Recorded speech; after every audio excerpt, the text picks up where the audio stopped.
모든 세계에는 질서가 존재합니다. 우주의 원리나 계절의 변화나 생로병사와 같은 자연법적인 질서가 있습니다. 그리고 모든 과학이론이나 사회를 이루는 여러 규칙은 자연적인 질서를 토대로 인간이 만들어낸 질서가 됩니다. 우리는 이러한 질서 안에서 살아갑니다. 질서는 사람답게 살아가는 환경을 만들어주며 서로가 유익하게 되고 또 질서를 통하여 상호작용하며 존재합니다. 그래서 질서 안에는 약속이 있으며 서로에 대한 신뢰를 바탕으로 지켜나가게 되는 것입니다. 그런데 만약 질서가 무너진다면 어떻게 될까요?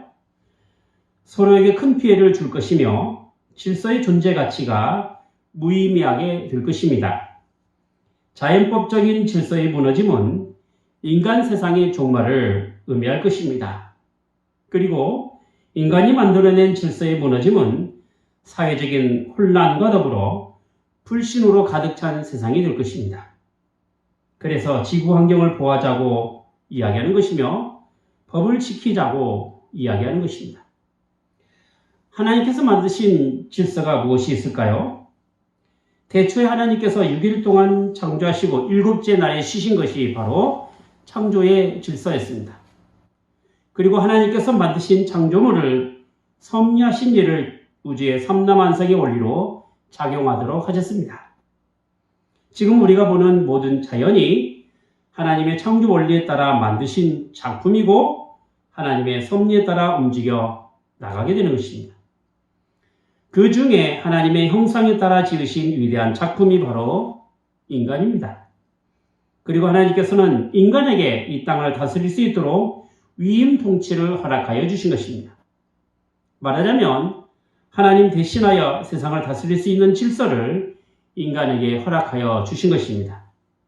창세기 1장 28절에 있는 것처럼 생육하고 번성하여 땅에 충만하라, 땅을 정복하라, 바다의 고기와 공중의 새와 땅에 움직이는 모든 생물을 다스리라 하시니라 함과 같습니다. 인간에게 부여된 권리는 이 세상을 다스릴 수 있는 질서를 허락하신 것에 있습니다. 그러므로 우리는 하나님께서 허락하신 질서 안에서 생육하고 번성하고 땅에 충만해야 합니다. 이것이 하나님을 믿는 사람들이 가져야 할 위대한 사명입니다. 단순히 애를 많이 낳자는 이야기가 아닙니다.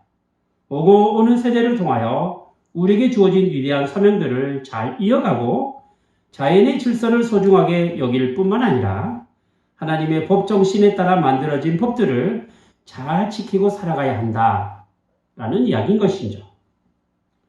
무슨 거창하게 환경 운동가는 아닐지라도 주변에 있는 자연 환경을 오염시키지 않는 것이 질서를 지키는 것입니다. 그리고 비록 인간이 만든 법이라도 정당하게 세워진 법을 지키고 살아가는 것이 또 질서를 지키는 것입니다. 질서를 지키지 않는 것에는 언제나 죄가 있습니다. 한번 보십시오. 아담과 하와가 선악을 알게 하는 나무의 실과를 먹은 것은 하나님께서 정해놓으신 질서를 무너뜨린 죄가 된 것 아니겠습니까?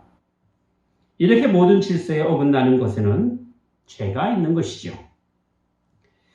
오늘의 말씀이 단순히 교회 장로님이나 젊은이들을 향한 권면의 말씀으로 들릴 수 있을 것입니다. 왜냐하면 장로님들에게는 자원하는 마음으로 양무리를 치며 즐거운 뜻으로 하며 본이 되라고 권하는 내용이기 때문이며 젊은이들에게는 순복과 겸손으로 권하는 내용이 되기 때문에 그렇습니다. 물론 맡겨진 일에 책임을 지고 살아가는 모습을 보이는 것은 일반 사회나 다름없이 교회 안에도 필요한 법이 됩니다. 더구나 교회는 법에 따른 무력이나 혹은 칼의 권세를 가지고 있지 않는 까닭에 오직 사랑으로 하고 믿음으로 권면하여 깨닫게 하고 은혜를 누려서 하나님의 사람으로 살아가는 것이 중요한 도리로 생각하고 있단 말이죠. 그래서 교회는 더욱 하나님의 말씀에 따른 권면의 중요성이 있는 것입니다. 이것은 각자 자신에게 주어진 사명이 하나님에게서 왔다라는 사실에 기인하며 비록 인간의 죄성이 있음에도 불구하고 여전히 하나님의 말씀은 우리를 책망하며 바르게 하며 교육하는 데 유익이 되는 것입니다. 그러나 이런 권면이 어느 한 사람만의 책임으로만 돌리게 되거나 혹은 지켜야 할 도리로만 생각하게 되면 일방적인 요구사항으로 비춰지게 됩니다. 하나님께서 우리에게 요구하시는 것은 어느 한 사람이 아닌 모든 사람에게 주신 내용입니다. 그래서 우리가 무슨 권면을 받을 때는 하나님께서 교회에 세우신 질서와 관련해서 생각해 봐야 합니다. 그래야 하나님의 말씀이 자신만의 것이 아닌 질서를 지켜야 할 모든 사람의 것이 될 수 있는 것이죠. 오늘의 말씀도 하나님께서 교회에 세우신 질서에 자신에게 주어진 합당한 일이 과연 무엇이며 그 일을 어떻게 감당해 나갈 것인가를 권면하는 내용이 되는 것입니다. 하나님의 말씀이 비록 개인적인 요구라 할지라도 언제나 그것은 교회를 세우기 위한 권면입니다. 우리가 이것을 잊지 않게 된다면 하나님의 말씀을 통하여 과연 지켜야 할 것이 무엇이며 하나님께서 요구하시는 진정한 의도가 무엇인지를 알아갈 수가 있는 것입니다. 그래서 오늘의 이야기는 두 질서가 나옵니다. 하나의 질서는 장로고 또 다른 질서는 양무리가 되는 젊은이입니다. 그리고 이 두 질서는 하나의 내용으로 끝나는 것이 아니라 두 질서가 서로를 향하여 아름답게 조화를 이루어 가야 합니다. 즉, 장로의 사역은 맡겨진 양무리를 향해 있어야 하고 또 양무리는 장로에게 향해 있어야 한다라는 것이죠. 가뜩이나 개인적인 유익을 위한 종교인으로 전락이 되거나 기복신앙으로 만연되어 현실적인 복을 너무 기대하거나 아니면 초월적인 신앙으로 현실을 외면하는 잘못된 신앙관으로 가고 있는 기독교의 현 시점에서 하나님께서 교회 안에 있는 질서를 지키는 삶이 무엇인가를 오늘 말씀을 통해서 배울 수가 있는 것입니다. 그러므로 오늘 본문에 있는 이 두 질서의 조화에는 개인적인 종교적 만족이나 선행이 아니라 서로의 유익을 위하여 존재하고 있어야 합니다.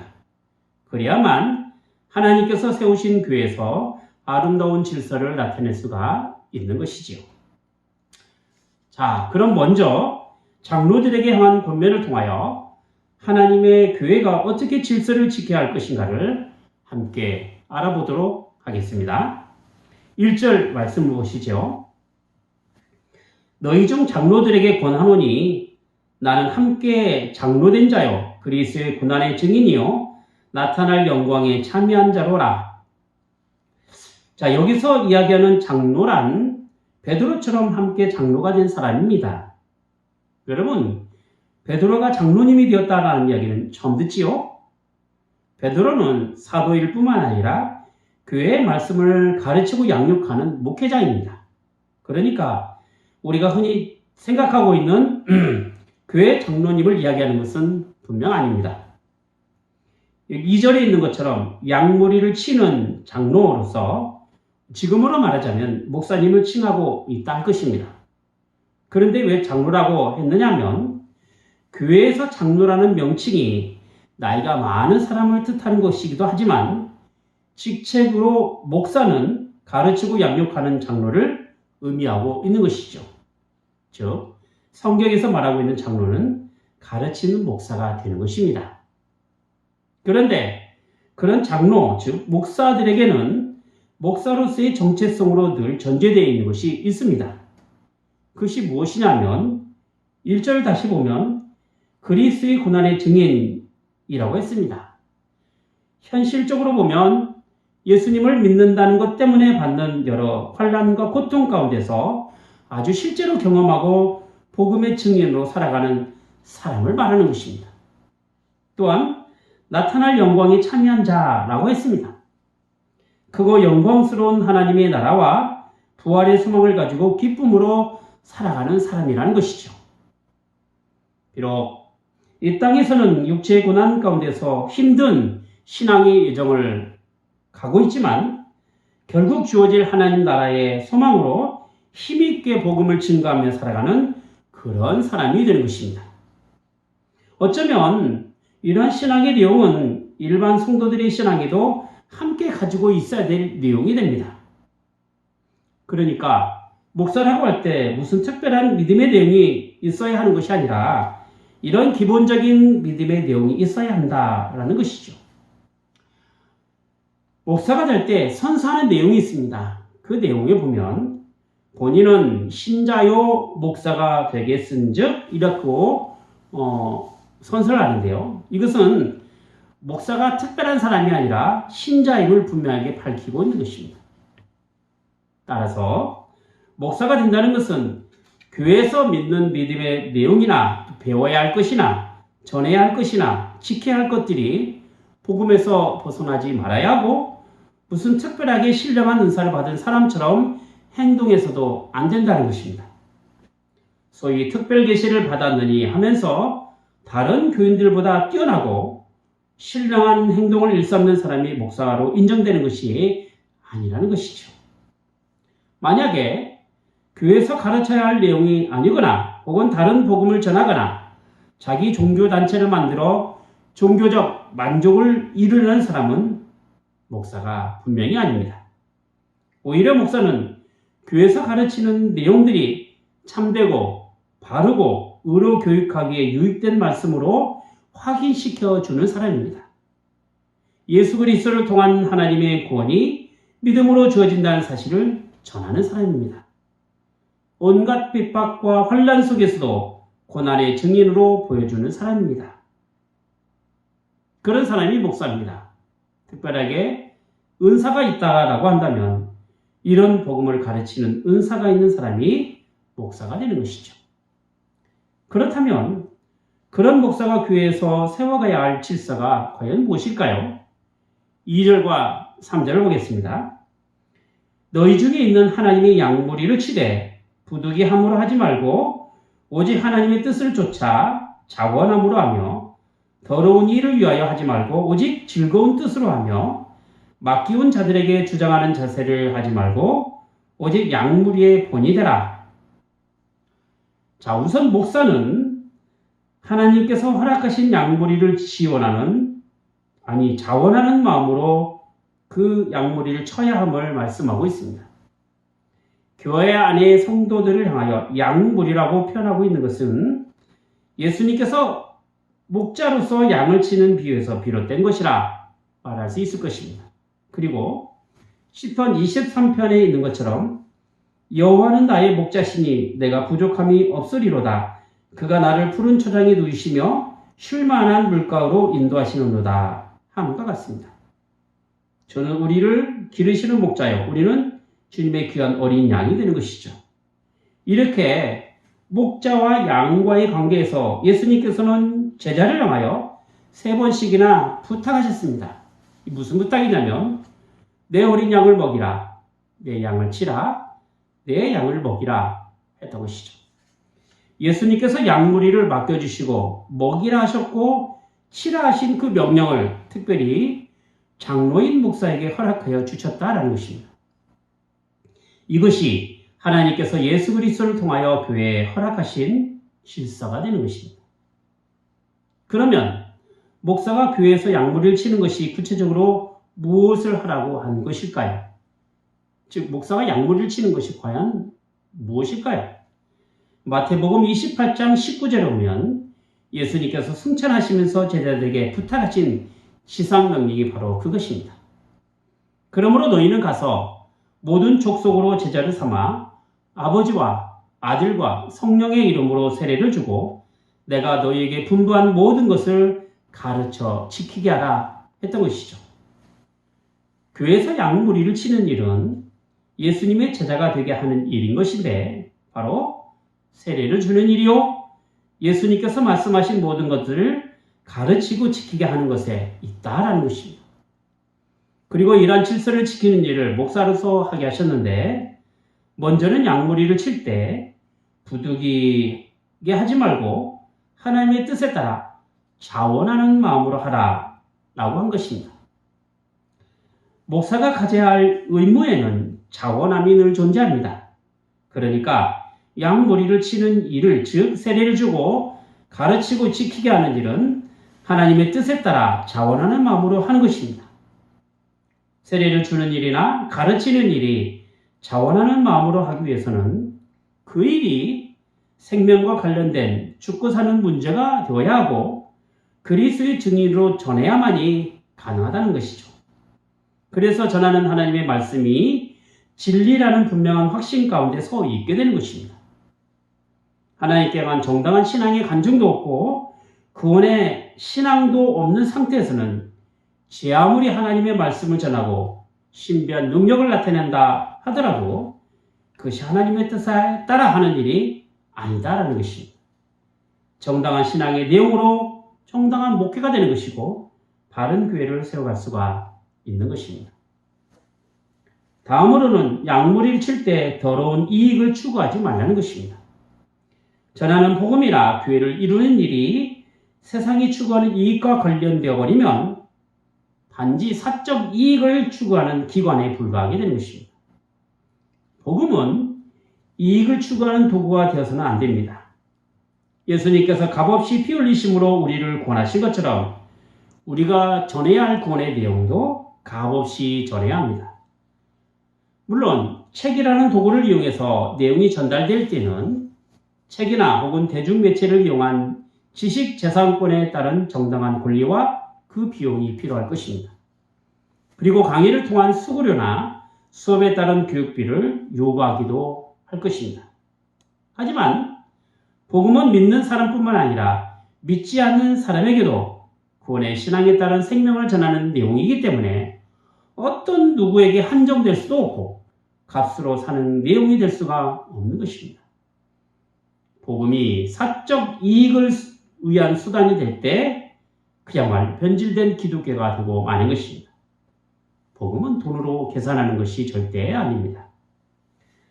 다음으로는 양무리를 칠 때 주장하지 말고 본이 되어야 한다는 것입니다. 양무리는 목자를 따라갑니다. 푸른 초장으로 가면 좋은 꿀을 먹이게 됩니다. 쉴만한 물가로 가면 목을 축이게 됩니다. 하나님의 말씀은 영의 양식이 되어 양물에게 좋은 양식으로 먹일 수 있습니다. 맛있다고 해서 모든 게 좋고 건강해지는 것은 아닙니다. 입에 맛있지 않아도 건강한 식단은 먹는 사람에게 건강을 보장해 줍니다. 요즘 건강한 식단에 관한 이야기가 많은데 우리의 신앙이 건강해지려면 입에 단 세상 음식보다 건전한 하나님의 말씀이 필요합니다. 교회 구성원 대부분은 목사님을 따라간다라고 이야기합니다. 그것은 목사님이 앞서 본이 되어야 할 사람이기 때문이고 전하는 말씀에 따라 살아가야 할 사람이기 때문에 그렇습니다.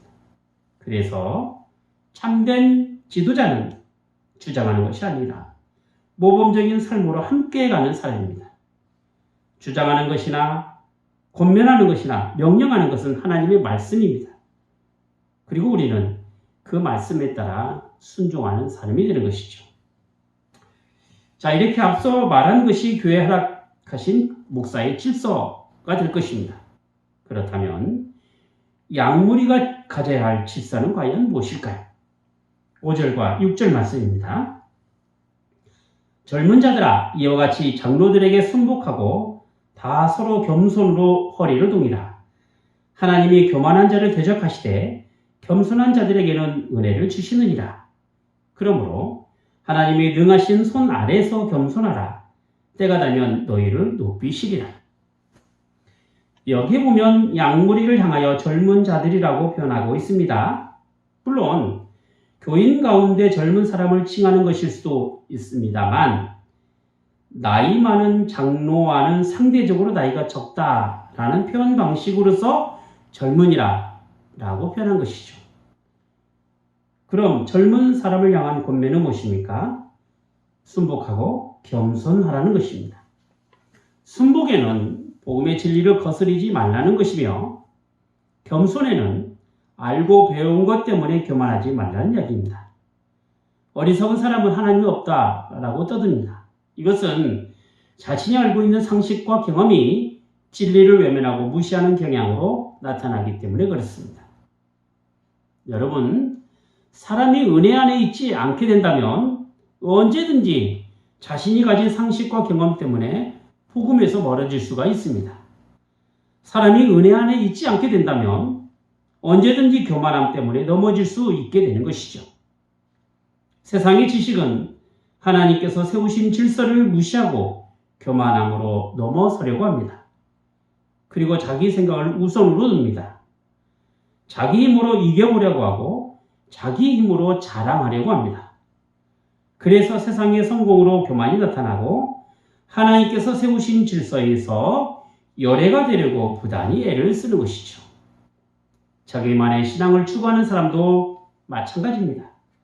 하나님을 믿는 것은 자신의 이익을 추구하기 위한 수단일 뿐이지 진정으로 순종하는 자세를 갖는 것은 아닌 것이죠. 여러분, 하나님의 말씀에 순종한다는 것은 하나님께서 세우시고 허락하신 질서를 존중한다는 것이고 그 질서에 따라 살아가는 것을 의미하는 것입니다. 우리의 겸손은 하나님 앞에서의 검소입니다. 말씀이 우리를 낮아지게 만들어갈 때 거기에 진정한 겸손이 나오게 되는 것이죠. 우리에게 주어진 하나님 나라의 복은 하나님이 허락하신 질서 안에서 살아갈 때가 나타나게 됩니다. 아담과 하와는 하나님의 질서에서 벗어났으므로 죄를 지은 것이고 더는 하나님 나라의 복된 상태인 에덴에서의 삶을 살아갈 수가 없었던 것입니다. 죄는 우리를 하나님께서 허락하신 질서에서 벗어나게 하려는 강한 욕구로 만들어 내게 됩니다. 하나님께서 우리를 부르시고 우리를 교회로 삼으신 것은 우리의 즐거움과 만족을 위한 수단으로 신앙생활을 하고자 함이 아닙니다. 그것이 아니라 능력과 지혜가 되신 하나님만을 자랑하기 위함인 것이죠. 세상 어디에도 만족함이 없는 줄 알아서 하나님으로 만족하고 하나님으로 기뻐하기 위함인 것입니다. 오직 주의 말씀에 따라 세워주신 질서 안에 있을 때 하나님께 영광을 돌릴 수 있으며 감사할 수가 있는 것입니다. 지금 우리에게 주어진 질서는 교회와 가정에서 직장과 사회에서 하나님의 말씀에 따라 권면하는 내용으로 나타나는 것이죠. 겸손과 순종함으로 지키는 삶이 필요한 때가 바로 지금입니다. 기도하겠습니다. 거룩하신 하나님 아버지, 하나님께서 교회를 세우시고 허락하신 질서는 각자의 은사에 따라 주어진 사명에 있었고 그 일에 합당하게 사용할 사람으로 쓰임받는 것에 있사옵나이다. 그리고 이러한 사명은 억지로 하는 것이 아니오 자기 만족이나 개인적 유익을 위한 수단이 아니라 순전히 교회를 세워가며 하나님 나라를 건설해 나가기 위하여 우리를 부르신 사실에서 나타난 것이옵나이다. 이제 자신에게 주어진 삶의 현장에서 과연 하나님께서 저희를 부르시고 질서 안에서 어떤 존재로 세워가시는지를 저희가 잘 살피게 하시고 그 일에 하나님의 부르심에 합당하게 순종과 겸손으로 나타나게 하여 주시옵소서. 혹여 저희의 열심히 교만함으로 내세우지 않게 하시고 믿음의 본을 보이는 신앙인의 자세를 갖게 하여 주시옵소서. 교회에서나 가정에서 하나님께서 맡겨주신 영혼이 있을 때 저에게 주어진 질서 안에서 하나님의 거룩한 뜻을 따라 즐거움으로 그 일을 감당하는 그러한 사람이 되게 하여 주시옵소서. 주 예수 그리스도의 이름으로 기도하옵나이다. 아멘.